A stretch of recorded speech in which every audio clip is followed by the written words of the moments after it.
Hey everyone, I'm Priya and I interview boutique fitness business founders to learn about their journey and inspire other studio owners. Today I'm excited to welcome Megan Sevart-Culbertson to the show. Megan is the owner of a yoga studio called Megan's Yoga Tribe. She's a yoga instructor, entrepreneur, business coach, mom of four, and a foodie. What began as a personal journey for Megan quickly became a passion for sharing yoga's transformative power with others, and she launched her yoga bar and Pilates studio in 2020. After earning her 200-hour RYT certification in 2015, Megan has been dedicated to serving her community through yoga classes, retreats, workshops, and more. Megan, it's a pleasure to have you on the show to share your journey with us.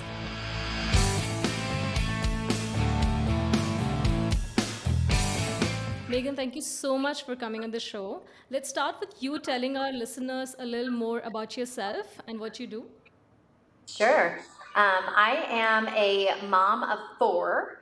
I am a wife to a man who I love fiercely, and I am the owner and founder of Megan's Yoga Tribe, which is yoga studios as well as yoga teacher training schools and retreats, as well as community events and workshops and anything really health and wellness we encompass. Amazing. And do you want to talk more about the studio side, like the business side? Sure, absolutely. So we launched originally as an online yoga bar Pilates studio during the pandemic. So spring of 2020, all of the sacred yoga studios had closed down, and I knew that people needed mindfulness, they needed movement, they needed community more than ever because there was so much unknowns. I had never done an online yoga class. I had never used Zoom. I had never done a Facebook Live. So it was a learning curve, and for 60 days, we offered it completely for free while I kind of created a membership on my back end of my website. And then we launched Megan's Yoga Tribe online studio. Was hugely successful. It was so wonderful to be able to create Amazing. community when people couldn't be together. And then 2 years after that, we opened our first location, our first physical location in the town I live in called Lee Summit. And then we were at capacity within 30 days. And so then a year later, we opened our second studio. And then around the same time, we opened our yoga teacher training school as well. And we're looking to expand probably 2 or 3 more studios within the next 3 to 5 years. That's wonderful. That sounds wonderful. And I'm glad that you were able to expand like that and grow your business. We'll get more into the business side definitely towards the later part of our conversation, Megan, definitely. But you mentioned about, being a mom of four, the family. So let's talk more about that. How is Megan when she's not working? How's the personal life? Yeah, I Well, love that's that part. yeah, absolutely. So um, I believe that I get to be the mom that I desire to be, which is, I like to say, be present where my feet are grounded because of my yoga practice. Most people land in yoga crisis, or they've tried everything else and nothing seems to work. And that was my story too. I landed in yoga after my first child was born, and she just turned 18. So I've been practicing yoga for 18 years. And it was the only place that I could quiet my mind and really tune into my soul, check in with my heart. And so my yoga practice really translates into being able to be that present mom that I desire to be. I always say I'm doing the best I can. At the end of the day, I do believe my husband's the better parent for sure. And I admire the way he can parent with such intention and so thoughtful. And I learn a lot just being able to parent with him. But yeah, it's busy. Never in my wildest dreams did I think I would have 4 children, but we like even numbers. So after we had three, we thought, well, we might as well even this out. And it's a lot. It's a lot to manage. I feel like every single day we have 3 or 4 activities every single night. There's just a lot going on. But I'm grateful. I'm grateful that I have the flexibility and freedom of entrepreneurship, of owning my own business, because there is no way that I would be able to be as involved with my kids and all of their dreams and activities and hobbies if I didn't have flexibility of being a Of business owner. course. Course, Yeah. I totally get that, right? That thanks so much for sharing that. That balance is, really important, and I'm glad that you have that flexibility. And it's just beautiful. Like, I mean, my sister, I have a niece who's 5 year old. She was here recently, right? It's so difficult to manage, and I was working from home back then, so I get where you're coming from, and sounded lovely. Thanks so much for sharing, Megan. You spoke of entrepreneurship also, so let's get a little bit into that. I was just, going through your website, trying to learn more about you. And I loved how honestly you've mentioned on your website about the times you lived in fear and then you made it to a six-figure yoga business, right? So if you don't mind, you want to talk about those tough times because I understand that being an entrepreneur isn't all roses and rainbows, right? There are those tough times also. So do you mind Sure. sharing that? Yeah, I'm happy to share my story. So, I have never worked for anyone else. I started my first company when I was 20 years old. I started the loan process. And so, when I was 21, I was $1 million in debt at 21 on my first business adventure. And I know for me, it was like monopoly money because when you're 20 or 21, you don't have any concept of money. And I got into an industry that at the time I felt like I was aligned with. And then very soon after, I realized that I wasn't aligned at all. So I opened a franchise of tanning salons, like physically tanning your skin. And when you're 20, I thought it was a great opportunity. It seemed lucrative. It looked good on a balance sheet. I was passionate about it, and then quickly realized like this is a terrible thing. This is going to hurt people, and so I had a moral conflict because I was $1 million in debt. I had two physical locations. I had between 30 and 50 employees depending seasonally, and I say for about my entire 20s, it really stole my soul because I wasn't living in alignment. I really felt like a fraud because it didn't align with who I was. And I discovered who I was on my yoga mat. And my yoga mat told me, like, this isn't who you are. This doesn't define you. And I had to create a way to get out of that.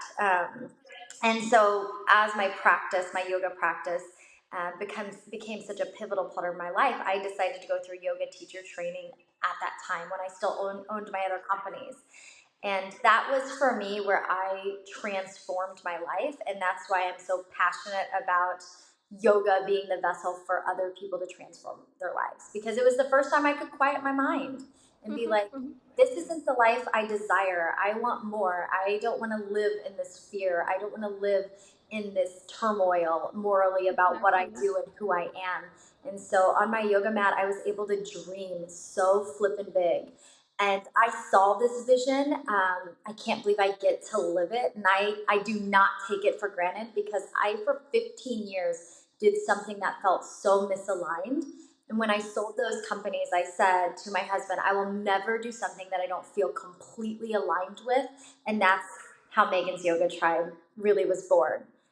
It is absolutely my life's purpose, and it's completely aligned with who I am and my mission in this world to live in a world with more peace and love. And for me, the catalyst for that is simply a yoga mat, but really what I'm an expert at is creating community. So that's my story. I've come a long way. No, that's a very inspiring story, I would say, because here's something I'm able to relate to. So back in 2017, when I was doing my engineering and getting into marketing, right, my family was kind of, what are you doing? And just the way you said, right, you were not happy. You had that moral, moment. You were like, what am I doing? This is not me. I had that. I was like, I'm doing engineering. That's great, but can I be a good engineer? I'm not sure. And that's how I got into marketing, right? So whatever you said, it hit so well, and I kind of felt like nostalgic that hey, I've been there. So it's very important to kind of enjoy what you do and feel passionate about it. So very well explained, and that's a lovely story for me. So and you kind of answered my next question, which was going to be, what's your story? What got you into yoga? How do you get the inspiration? But I also read about you having a brick and mortar business. So was it the tan business that you were speaking of, the same one? It was. Yes. Yep. Got it. Got it. And which year did you start your yoga studio business, and how did you feel starting up, right? What were those initial thoughts as an entrepreneur? Did you have any doubts? Were you like, is this right or wrong? What was that? Right. So I started teaching yoga back in 2009. Mhm. Yeah, I started teaching yoga in 2009, and I just taught at studios, and it lit me up. I always said it was my passion project. I was a morning teacher. I taught every single morning. I loved it. But then when I sold my other companies, then it gave me permission to really start my own community and my own business. So that was in 2020 when I started Megan's Yoga Tribe. So we're still an infant.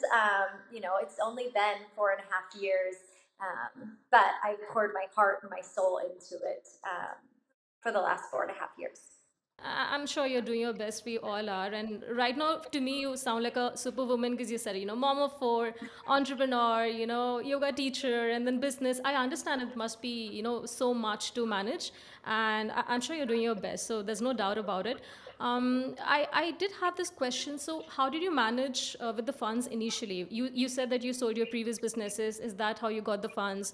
And how did the team look like? How did you start, Right. building your own team? How was that?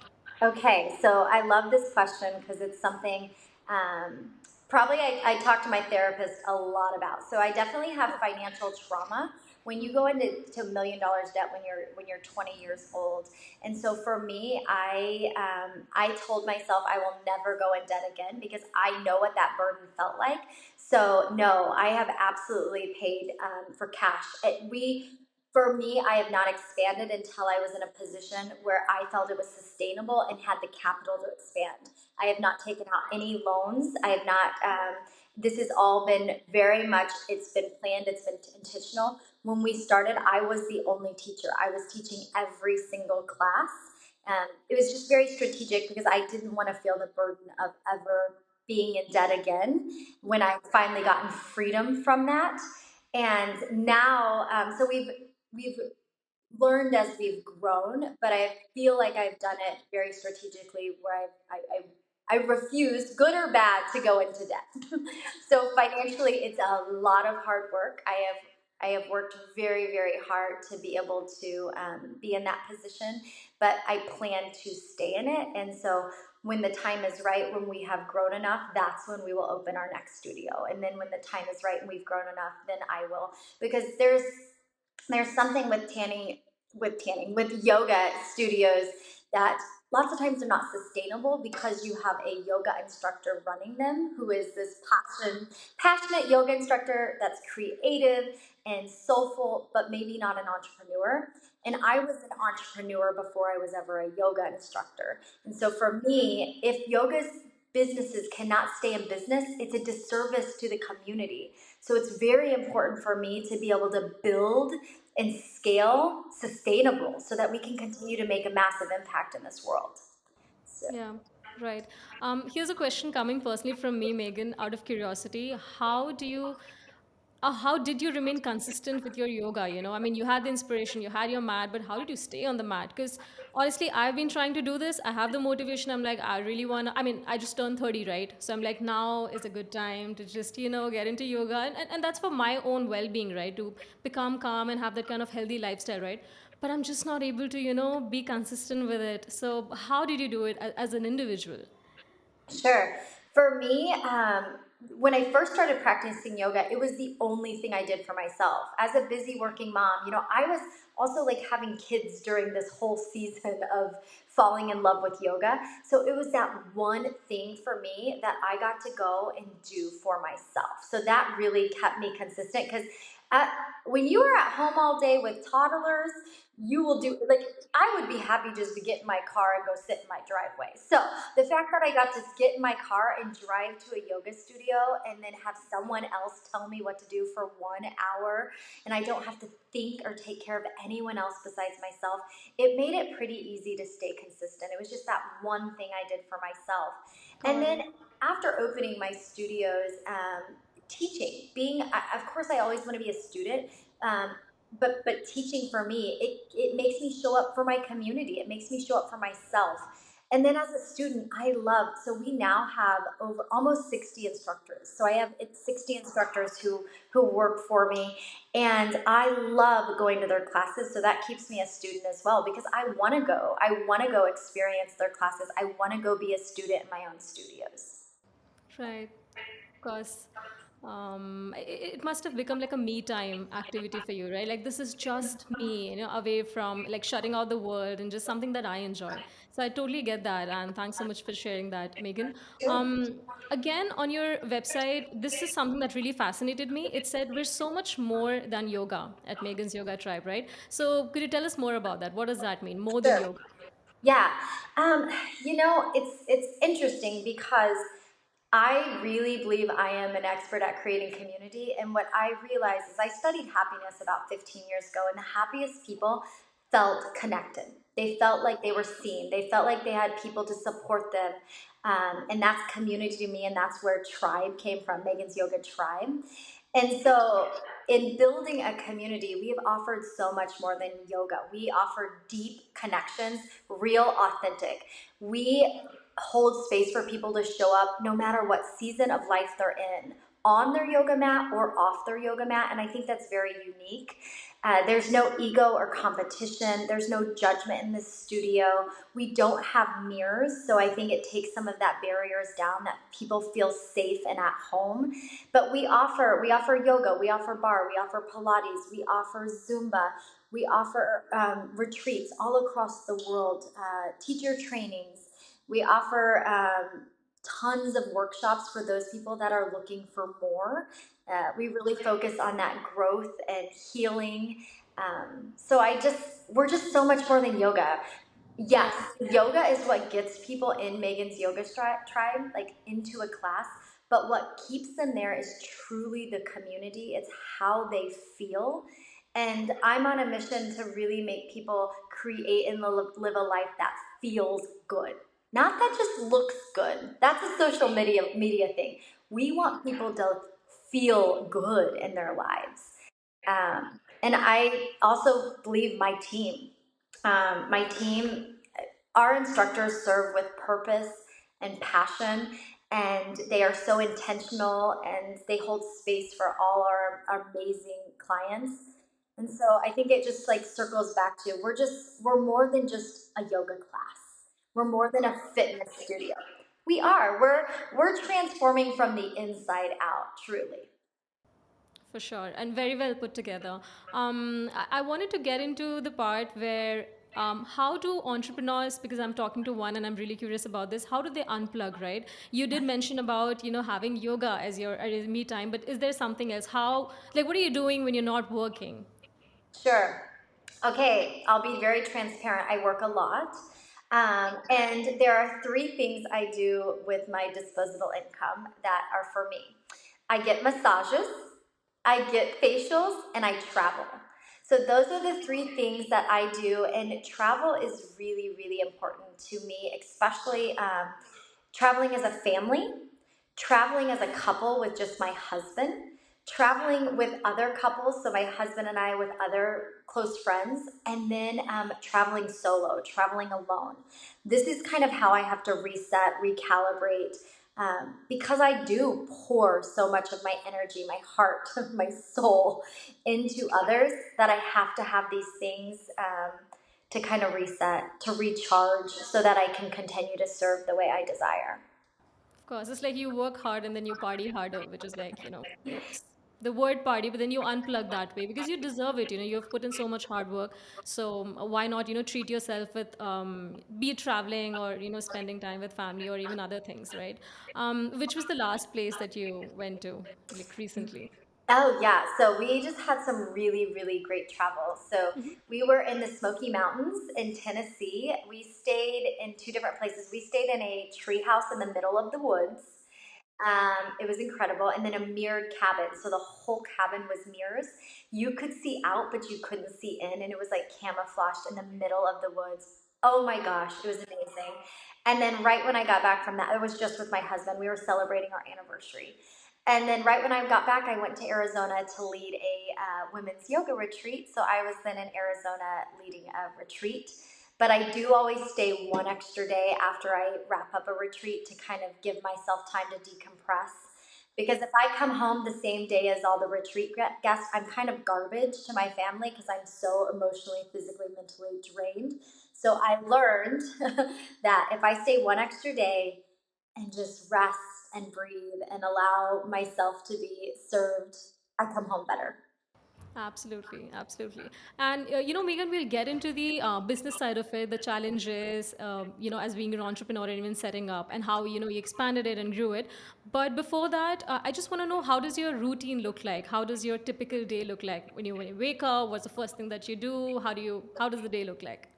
Well, some mornings I wake up and teach yoga, so it just depends. I still teach, actually, you're in my home studio right now, and I teach virtually sometimes here. So it depends on what day of the week, but I usually do some sort of yoga and then I walk. So I like to get my steps in, and that's where I ground. And I am just a true believer of like being out in nature, letting the sun like hit your eyes. So I am outside walking, I'm practicing yoga.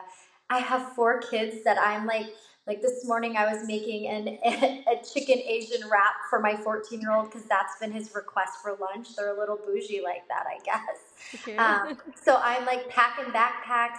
Just I like to call myself like a modern day yogi mom. Like I'm doing the best I can, carpooling, dropping them off, walking them up to the bus stops, and then once I get all the kids where they belong, my day kind of starts. And a lot of that, yes, I teach a few yoga classes, but I have a lot of meetings. I spend a lot of my time and energy connecting with people in the community and then also being a leader to my team. Our team has grown, and I really want to lead them with such intention and care and make sure I take good care of them because they are so valuable to Megan's Yoga Tribe. So I definitely run my business, and I work on my business more than now I teach yoga working in my business. So it's just a different dynamic as we've scaled. And my days, That is the every goal, day right? looks different. Yeah, no, no, I think that was perfect. Working on the business more rather than in the business, because that's what growth means, right? You're able to spend time on strategy and brainstorming and even taking time for yourself. And that's the goal in the end when you start your own business, right? So that was a perfect example. I do want to talk next about challenges, Megan. So, what challenges did you face starting up? How did you set up the business initially, right? Like, did you have help or were you the only one? I remember you mentioned that you were the only one teaching in the beginning, right? How did you acquire new clients, teaching, website, front desk, marketing? There's so much to do, right? How did you manage that all in the beginning? Good question. I like that. So I like to, well, I'm a solopreneur, a one woman show, a lot of YouTube videos, a lot of Googling. Technology was always the biggest struggle. I tell people all the time, I cried more over technology than I have any other aspect of my business. The gaining the clients and growth, that came easy. And I tell the same thing to everyone. I met with some clients yesterday. The reason we have been successful is because I care deeply about people. If you truly just care about people and are aligned with your purpose, your business will be successful. So that part came very easy because I truly care about people and how they feel, and I want to provide them this amazing tool that I know that can help them live with more intention and with more purpose. But the technology, was really hard. I was grateful. My husband had a few friends from college that were Okay. programmers that were good with websites. So we would have them over. I also love to cook, so I would cook them like an incredible dinner, serve them really good wine from Sonoma, and then on a piece of paper, literally notebook paper, we would draw out what we wanted the website to look like, what we wanted our membership site to look like. And I'm just so grateful for people way smarter than me that could take on some of those roles. But it was not easy. It was a lot of trial and error, and I like to say hodgepodge. I would just put things together and try them, and then if it worked, it stuck. If it didn't, I would try something else. One thing about being an entrepreneur is you have to be flexible and you have to be a problem solver. And those two things I've gotten pretty good at over the last 4 years. I'm sure you have. And I'm glad that you had that kind of support, with your husband's friends being around and helping you with the technical stuff at least. But I do want to understand the mode of acquisition, right? There are so many channels. So, how did you acquire those initial clients? How did that look for you? Yeah, I my story is very organic. I would teach yoga anywhere. So I would say, let's go do yoga in the park. Let's go do yoga at a coffee shop. I really just put myself out there as a servant to others. And it comes back to that when you just genuinely believe in what you do and you care about people, it organically grows. If I'm just very human, and I think I'm also relatable to my community, being a busy working mom of four that's doing the best I can every day. Um, People just see themselves in the season I'm in, but I care about people. And when you care about people, they feel seen and they want to do business with people that are human and that they care about. And we're just, I think for me too, supporting small business is really important. And that's something I do in my own life. If I have a choice to do business with a small business or a big box store, I'm always choosing that small business. And people see that, and so I've been able to really build and grow because I support small business, so they also support me. Yeah, yeah, for sure. Speaking of, business, in the end, profitability comes into the picture. Paying yourself comes into the picture, right? So when did you pay yourself for the first time? I mean, or getting that from the yoga business, and how was the feeling? Okay, I love that question. Because of my financial trauma, like when you have financial trauma and you've been in deep debt, I am so aware. I am very aware of expenses, and I'm very conscious of I see money as energy. That's how I like see money. So I paid myself for the very first time, like set up my salary. I'm an employee of my business starting in 2024. So just recently. So this will be the first year, and that I paid myself a salary, contributing to my 401k, matching it, and it feels really good. And then to be in a position now where we're gonna hire like a full time sales marketing person, I kind of said I'm ready to hire someone to manage me. So Why not? yeah, That so was a it good feels one. really good to be on payroll because my most of my adult life I've worked for free. Hmm. Hmm. But that's how you got the learning, I'm sure, at least it gave you the learning. It's not like you Yeah. lost any out on anything, right? Well, And in this work, I tell people, anyone going in entrepreneurship, you need to love it enough that you would do it for free. You need to love it enough that you would do it for free. And yes, I was in a position where I could have definitely paid myself prior, but because of my financial trauma, I was like, we'll just keep everything in the business. We grew, we opened more locations, but then I felt like santosha, which means contentment. I'm like, we're really good where we are, and I think now it's time to get paid. why not? Of course, I'm glad that happened for you, and that feeling I can only understand. I mean, who doesn't like getting paid in the end, and especially you as an entrepreneur out of your own business, right? So that's just so different from an employee getting paid. So I can totally understand. And you did mention of location, Megan. So when did you decide that? I think now it's the time to expand to a new location, and how was the process? Yeah, so we knew we needed to expand because within 30 to 45 days of us opening, so when I opened my first yoga studio, I said, I would like to have 7 to 11 classes a week. I will teach 7 to keep payroll really low. By the end of the first month, we had 25 classes a week. We had a wait list of 10 or more on every class. That's And a good problem to it, have. it was a beautiful problem. And what it told me, Priya, what it told me is that the community was ready for authenticity. The community was ready for real. They were ready for deep, meaningful connections. They were ready for a work in and not just a work out.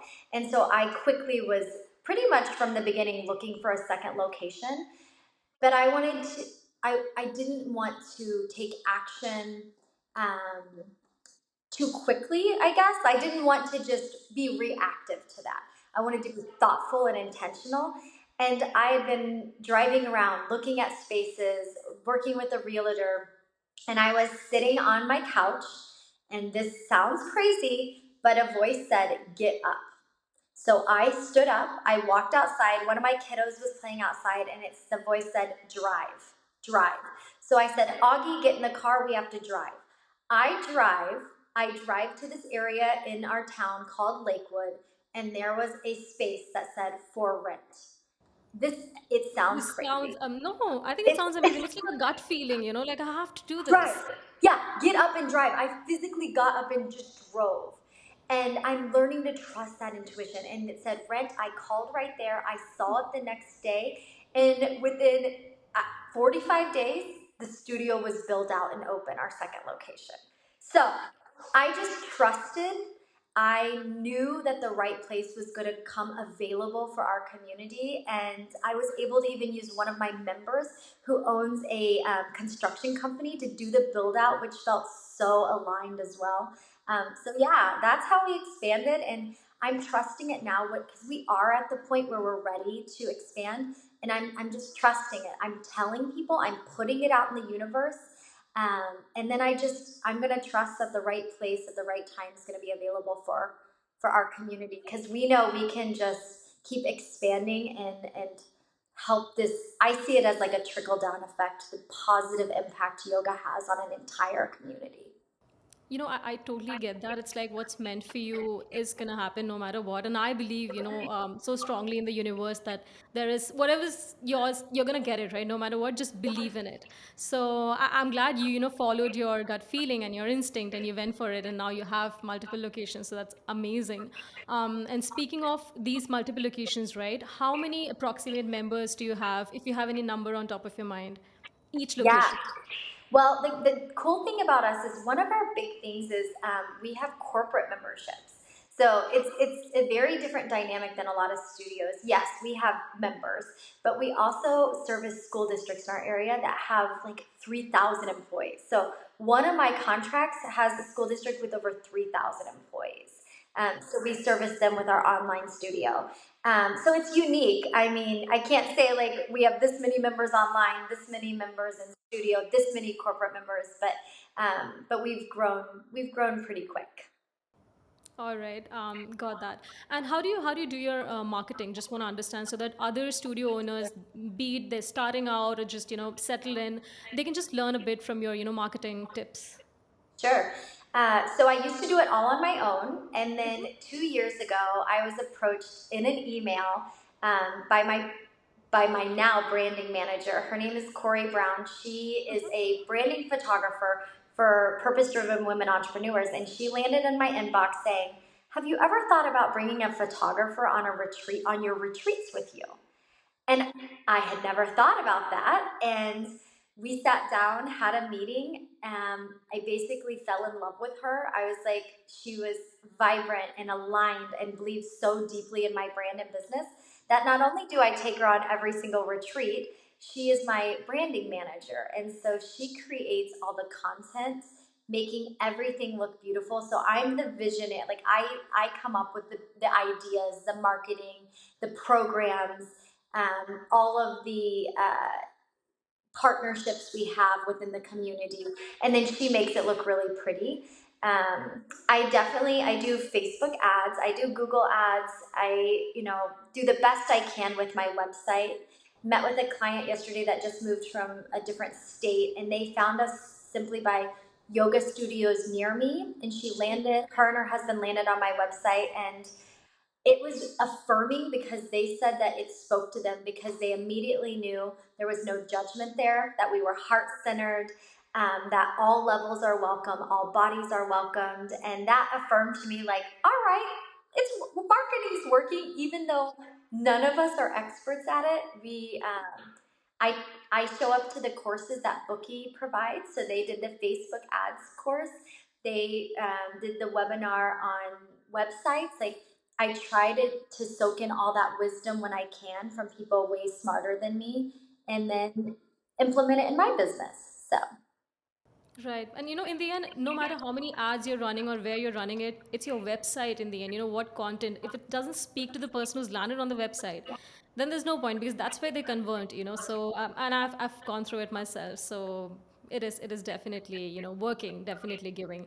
The next question would be, Megan, what do you do for client retention? Do you have some kind of, Sure. strategy for that, loyalty? How's that? So I know with Bookee, they do now have like a referral. I have not even dabbled into it. It is on my to-do list for sure.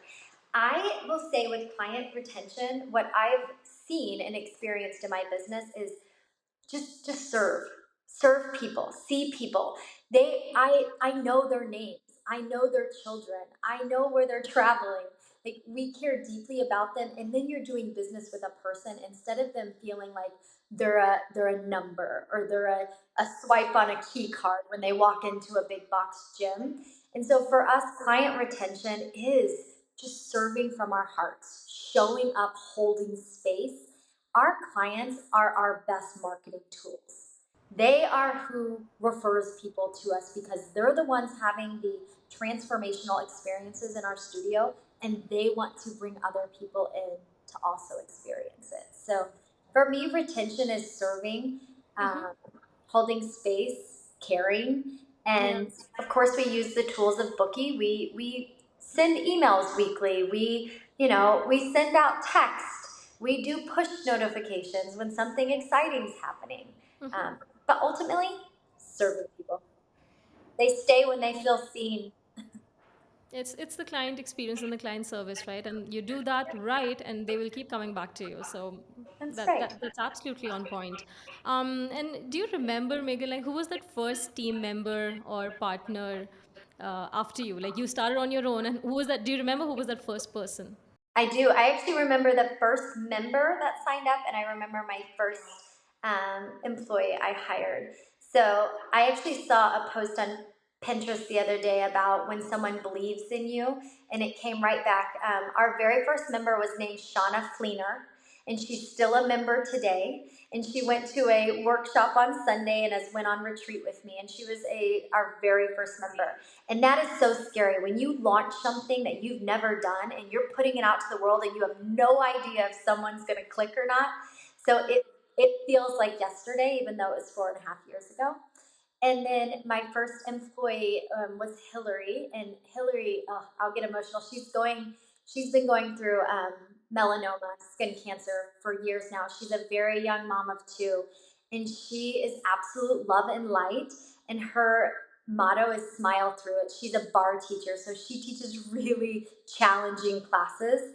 And she saw my vision and just texted me yesterday saying, "I love you." Like, that that was my first team member, and yeah, I'm so grateful to work with the team I do, and they're amazing. They are the reason we are successful. Yeah, and I'm happy that you were able to find such people who've been there for you, professionally, and I'm sure personally also, right? And remembering that first member was something I was surprised about.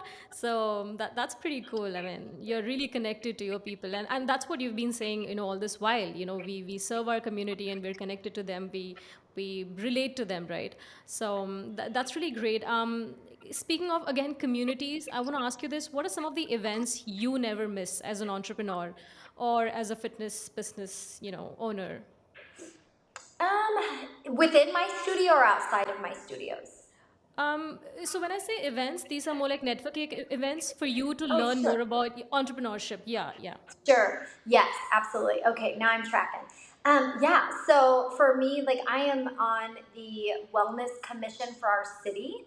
So it's a commission of, I think there's about 12 of us that are really focused and intentional about how we can bring wellness to our city. So that's important. I also love to show up for any women in business networking groups. I just am a cheerleader for purpose driven women entrepreneurs because I coach purpose driven women entrepreneurs. And so if I can go and support or be there for a networking group to learn from people who are way ahead of me, or to also lead by example for people that are just starting, that sets my soul on fire. So put me in a group of women entrepreneurs, any type of networking event, or I will say yes if I'm available. And then for us too, my husband and I both, we support several charities. Like tonight, we're going to a gala for a local youth charity. So that's important for us as well, is to give back to the community that generously pours into our business as well. So, Got it. And what's your long-term business goal as of now? yeah, oh, good question. My husband and I talk about this often. We really see ourselves opening several new studios within the next 3 to 5 years. That is ultimately our goal, to continue to grow our reach and our brands in a sustainable way. And then, you as an entrepreneur, you always have to have an out game, right? Like, we age, like this is this is what we're doing, um, and I don't know. My daughter is 18. She went through yoga teacher training school when she was 16. I don't know if this is something that she is going to want to run someday, like a family business. But I would definitely want to be in a position, since I own a yoga teacher training school, maybe one of my students, someone who's taught for me, maybe it's some sort of succession plan in that way, because we have to have a plan. I'm 41 now, so I could see, in years and years down the road, I would love for either, of course, my daughter to run the company, or someone that has went through yoga teacher training school or taught for me. So there's some sort Right. of succession Right. plan. And when that happens, and I really hope that happens, right? What would Megan be doing when she's in her, 50s and she's done this? What's your plan? Yeah. Well, travel is my plan. I love stillness and dinners at home, and I don't get to experience a lot of that as a busy working mom of four. And so I'm going to crave more stillness. I'm going to crave adventure, play, lots of travel. And then depending, I have 4 kids, so that means at some point I'm gonna have weddings to plan and grandkids to spoil, and like I don't want to wish time away by any means, but there is something really exciting about experiencing that with my husband as well, and having adult children and creating new traditions. And I'm excited about it, but time can slow down as well. Yes, that all sounds wonderful. And Megan, this is my favorite, one of my favorite questions, which is one piece of advice for studio owners starting up. I really want to quote you on this for my wall of inspiration. So, what's that one piece of advice you want to give? You've been through so much, you've worked hard, you've set up your business. What's that one advice? The one advice is to know deeply who you are. When you are deeply connected to your purpose, then you can live and lead with intention. But if you aren't grounded in who you are, it's never going to feel like it's in flow. And so that for me I was at a position where I knew exactly who I was, exactly my purpose on this earth. And so it makes being an entrepreneur and creating this beautiful community a lot easier, because I'm so grounded in it. It is me. It is Yeah. who I am. I do a lot of speaking engagements, and sometimes I get a little nervous before. And I'm like, we all go through imposter syndrome. Do Yeah. I know enough? Is this really? But the words are within me, and I know it's who I am. And so, any young entrepreneur, that is the advice I would give them: is just be very rooted in who you are, know your values, what matters most in your life, and then really create and design a business that honors those values. And for me, it's my marriage, my kids, my personal self-care, which is physically, mentally, and emotionally, and then my business, that my community. So those 4 things are the most important things in my life. So my calendar reflects that, my energy reflects that. And as an entrepreneur, if you know your core values and you can design a business around it, you'll be successful. Absolutely, that's very well put together. Thanks so much for putting it so rightly. I think it sufficed it really well. So thanks so much for that. I do have this one question. Was there at any point you felt that, was there any incident which made you feel, is this the right thing to do? Did you have any kind of doubt like that so far ever? Oh, about opening Megan's Yoga Tribe? No, I've never had any doubt about opening Megan's Yoga Tribe. I think the only doubt I have is like the expansion. Like, it's like we're ready to grow, but where do we go? What location? Like, it's not if we're gonna grow, it's where are we gonna grow? Do we go to this city? Do we go to this town? So that's more. But again, I'm going to come back to that knowing and that trust and believing that I already know, and when it's available for me, it's going to be there, and I'll take action then. Wonderful. So, Megan, I think thanks so much. This is all I wanted to ask you in terms of your journey and the business, right? It's been lovely chatting with you. That brings us to the end of today's episode. A big thank you to Megan for sharing her journey with us. If you're looking to chat with Megan on everything yoga and even growing your fitness studio, be sure to connect with her. Links are in the description and podcast notes. And don't forget to subscribe and follow for more fitness founder stories.